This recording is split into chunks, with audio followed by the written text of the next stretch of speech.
Welcome to SKSS Happenings. I'm Quinn Collier. And I'm Alexa Premack. Today's top news story involves a major break-in at the Walpur gravel pit where thieves not only stole valuables but also damaged property. For SKSS Happenings, reporters Shay and Chet have more on tonight's lead story. Thieves put two local companies down thousands of dollars after breaking in, stealing equipment, and vandalizing trailers at the Walpur gravel pit near Logan Lake exit in the Lac Lejeune area. The break-in is said to have happened sometime between 3 p.m. Saturday and 7 a.m. Monday. Police have inferred that they stole a large amount of copper wire. Copper prices and thefts have been increasing in the last couple of months. Shane McNeil has more on this story. Chet Flanagan reporting. SKSS Happenings. Thank you, Chet. There was evidence left on the scene that could be linked to other recent break-ins. This incident has put two companies back thousands of dollars in equipment and behind in their work schedule. Officials have proposed that people keep their eye open for any resale of equipment and watch what they keep outside of job sites. If you have any information on this topic, please contact your local police or Crime Stoppers. Shane McNeil reporting for SKSS Happenings. A BC teacher from Vernon is facing sexual assault charges as she's been engaging in inappropriate activity with a grade 7 student. In Vernon, our reporter Andrew has details of the case. In 2002, a local BC student accused Deborah Ashton of sexual assault. The boy was trying to impress his school friends by telling them he was having sexual relations with Ashton. The 47-year-old teacher was acquitted of 5 counts, including sexual assault and sexual interference with a boy under the age of 14. While Justin Allison Beam said she thought it was likely that Ashton had sex with the boy, the judge said the fact that the boy didn't notice a large tattoo in Ashton's abdomen contributed to her decision. Ashton was alleged to have roughly 200 sexual encounters with the boy beginning in 2003 when the boy was in her grade 7 class. The boy testified he was not forced into a sexual relationship even though he would have been too young to consent. The boy, who wishes to be unnamed, later admitted to lying in court on March 8th of this year. In other provincial news, there was a shooting in Vancouver that has put 2 men in the hospital. Police are currently investigating and looking for witnesses that may provide any information that will allow the police to determine what exactly occurred. For more on the story, let's go to the following SKSS News reporter. Police are investigating a double shooting that occurred in Vancouver on March 17th. The shooting took place just outside the Italian Kitchen restaurant in Alberni Street. Police estimate that the shooting took place around midnight. According to witnesses, the 2 male victims had just left the restaurant when the gunman opened fire. In December, a man was shot at Tim Hortons at Howie and Davis Streets. Also, Linois Sam, 59, was shot dead at the Happy Blossom restaurant in Kingsway in December 2010. 2 men are currently in the hospital and are in serious condition. This has not been the only shooting in the area recently. In January, Sandip Dure was shot to death at a busy restaurant in Burrard Street. Witnesses interviewed at the scene were concerned about public safety in the area. The shooting seems so random. Even if they're targeted, anyone could get injured. Police investigation is still underway. Police have yet to apprehend a suspect. Though it remains uncertain, police suspect the shooting may have been targeted.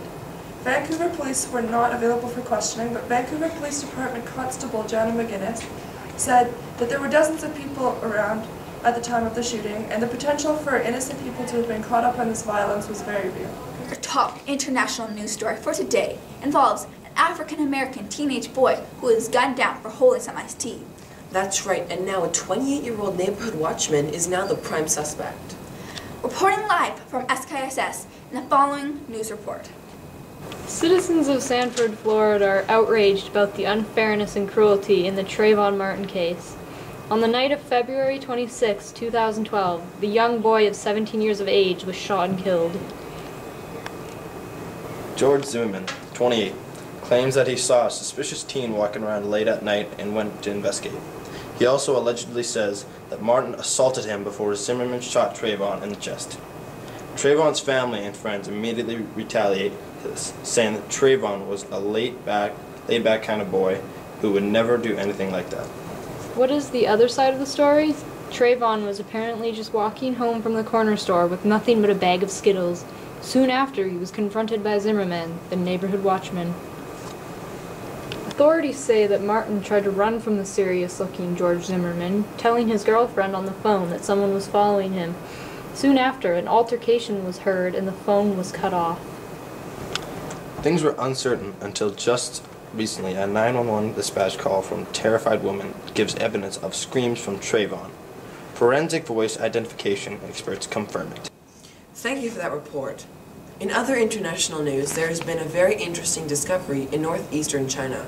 Reporting live are reporters Jocelyn, Eric, and Alex. A new species of Tyrannosaurus was discovered and is said to have been two-legged, as long as a school bus, and more or less like a fuzzy chick. Scientists say that they lived around northeastern China approximately 125 years ago.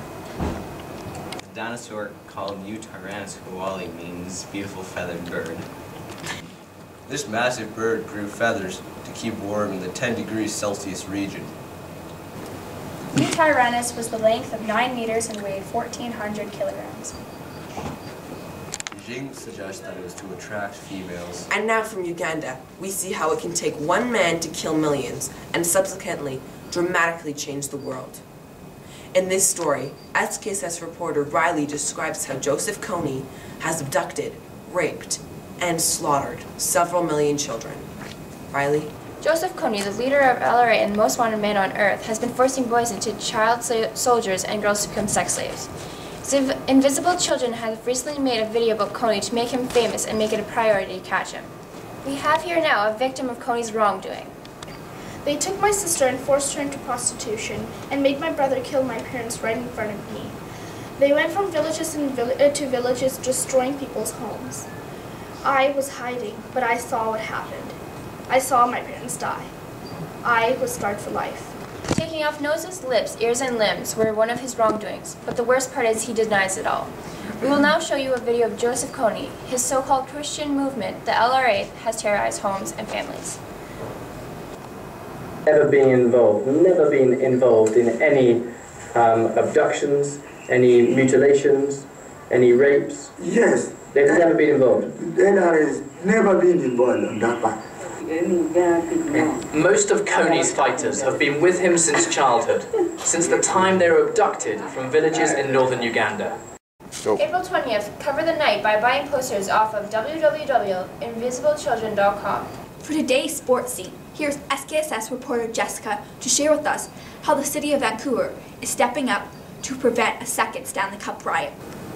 The rioters caused millions of dollars in damage on June 15, 2011, which had the police say it was too much to handle and got out of control. Multiple new measures are being taken to prevent another possible riot like the one that happened last year in Vancouver after the Canucks lost the Stanley Cup final to the Boston Bruins. One measure being taken is to prohibit the huge gathering of fans from watching the game outdoors. It is believed that this and large amounts of alcohol are what helped lead to the riot, here on Georgia Street and other locations downtown. The executive of Vancouver, Logan Royer, has more details on this story. What other measures are being taken to prevent another riot? The City of Vancouver would like everyone to stay indoors to watch the game. Myself and the city feel that limiting the viewing parties outdoors will prevent riots from happening. We would like everyone to protect our city and keep it clean.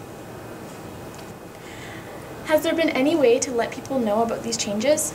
A commercial has been made to let people know that this is our home and to make smart decisions, stating the thoughts of some of the players from the Vancouver Canucks, as well as former players and the community of Vancouver. How is the city going to prevent people from bringing alcohol downtown? The city released its preliminary plans for the playoff celebrations. The community of Vancouver and the Canucks team would like for fans to celebrate responsibly this year during the Stanley Cup playoff run.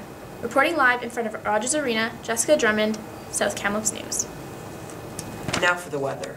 How can you tell that spring is soon approaching, as overnight temperatures are well above freezing? Cheyenne, what does the weather have in store for us over the next few days? Weather with Cheyenne Calhoun. Starting with Kamloops weather. Today's forecast calls for 17 degrees with a high of 20 degrees and a low of 12 degrees. For the province, Vancouver is calling for 16 degrees with a chance of showers. Kelowna is at 13 degrees with a high of 20 degrees. Now for the country. The weather in Toronto is at 7 degrees, Calgary is at 8 degrees, and Ottawa is at 5 degrees. I'm Cheyenne Calhoun, and this is weather for SKSS News. That is it for SKSS Happenings for Friday, April 14th. Don't forget that Pamela Martin will be in for SKSS News Final at 11 p.m. tonight. Have a good day.